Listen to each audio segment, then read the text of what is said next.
وہ کہتی تھی، میں تھوکتی ہوں ان وردی والوں پر۔ بھیگی ڈائری، صفحہ نمبر 53۔ آج میں وہ صفحہ لکھنے جا رہا ہوں جو ہر اس شخص کو رلا دے گا جس کا ضمیر زندہ ہے۔ میری ایک فیس بک فرینڈ تھی۔ وہ خاموش طبیعت کی تھی، مگر اس کی فوج کے خلاف تحریریں چیخ چیخ کر بتا رہی تھی کہ اس کے اندر کوئی طوفان ہے۔ وہ کہتی تھی، میں تھوکتی ہوں ان وردی والوں پر۔ میں نے پوچھا، تمہیں وردی والوں سے اتنی نفرت کیوں ہے؟ کچھ دیر تک کوئی جواب نہ آیا۔ پھر اس نے کہا، تم سمجھ نہیں سکتے، جب وردی ظلم بن جائے تو احترام مر جاتا ہے۔ میں چونک گیا۔ لفظوں میں ایسی سنجیدگی تھی جیسے ہر حرف کے پیچھے کوئی گہرا راز چھپا ہو۔ میں نے کچھ نہ کہا، بس سننے لگا، اور پھر وہ بولی، آہستہ آہستہ، ٹوٹے جملوں میں مگر درد کے ساتھ۔ کہنے لگی، میں شادی شدہ ہوں۔ اس رات میرے شوہر کہیں باہر تھے، میں گھر میں اکیلی تھی، اندھیرا تھا، عجیب خوف اور خاموشی۔ اچانک دروازہ زور سے بجا۔ میں سمجھی شاید کوئی اطلاع ہوگی، کوئی خطرہ، مگر جب دروازہ کھلا تو اندر 3 وردی والے داخل ہوئے۔ میں خاموشی سے سنتا رہا۔ وہ بولی، انہوں نے کہا تلاشی لینی ہے۔ میں ڈری پر کچھ نہ بولی۔ ایک نے میرا نام پوچھا، دوسرے نے چہرہ دیکھا جیسے کسی مجرم کو پرکھ رہے ہوں۔ ان کی نظریں خنجر تھیں، ان کے لہجے میں زہر تھا۔ اس رات میری دنیا لٹ گئی۔ ان وردی والے درندوں نے میری عزت پامال کر دی۔ اس کے بعد وہ کچھ نہ بول سکی، صرف سسکیوں کی آواز آتی رہی۔ لفظوں کے درمیان جو خاموشی تھی وہ سب کچھ کہہ گئی۔ میں نے پوچھا، کون تھے وہ؟ کچھ دیر بعد وہ روتے ہوئے بولی، فوجی۔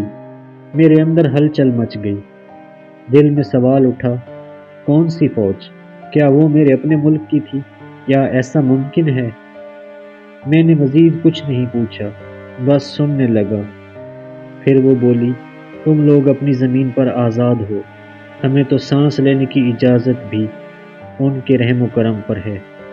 یہ جملہ سن کر دل کانپ گیا۔ میں نے کہا، تم کہاں کی رہنے والی ہو؟ اس نے جواب دیا، کشمیر کی۔ سب کچھ واضح ہو گیا، جیسے دھند چھٹ گئی ہو۔ اس کے ہر لفظ کے پیچھے ایک حقیقت چھپی تھی۔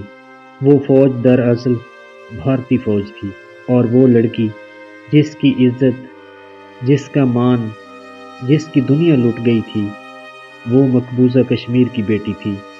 میں دیر تک اس چیٹ ونڈو کو دیکھتا رہا۔ میرے ہاتھ کانپ رہے تھے۔ اس کے غم کا وزن سکرین سے باہر نکل کر میرے دل پر گر رہا تھا۔ پھر اس نے کہا، میں تم سے صرف اتنا چاہتی ہوں کہ میری کہانی اپنے چینل بھیگی ڈائری پر سنا دو، تاکہ دنیا جانے وردی ہمیشہ حفاظت کی علامت نہیں ہوتی، کبھی کبھی وہ زخم بن جاتی ہے جو نسلوں تک نہیں بھرتا۔ میں نے اس سے پوچھا، کتنی نفرت کرتی ہو ان سب سے؟ وہ بولی، حد سے زیادہ۔ میں بس چاہتی ہوں کہ انصاف زندہ ہو جائے۔ میں چاہتی ہوں کہ دنیا جانے جو لوگ نعرہ لگاتے ہیں انسانیت کا، وہی انسانیت کو روندتے ہیں۔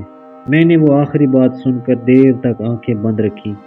میرے ذہن میں اس کی آواز گونجتی رہی۔ میں سوچتا رہا، کتنی عجیب بات ہے نا، ہم یہاں فوج پر فخر کرتے ہیں اور وہاں کوئی انہی وردیوں سے ڈرتا ہے۔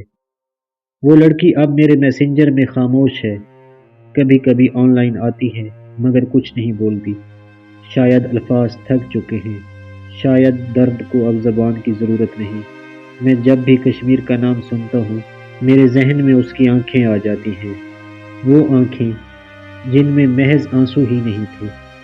آج میں نے یہ صفحہ لکھ دیا، شاید یہ اس کے زخموں پر مرہم نہ رکھ سکے، مگر میرا دل مطمئن ہے کہ میں نے اس کے درد کو آواز دی۔ آپ بھی ویڈیو کو لائک اور شیئر کر کے اپنے ضمیر کے زندہ ہونے کا ثبوت دیں۔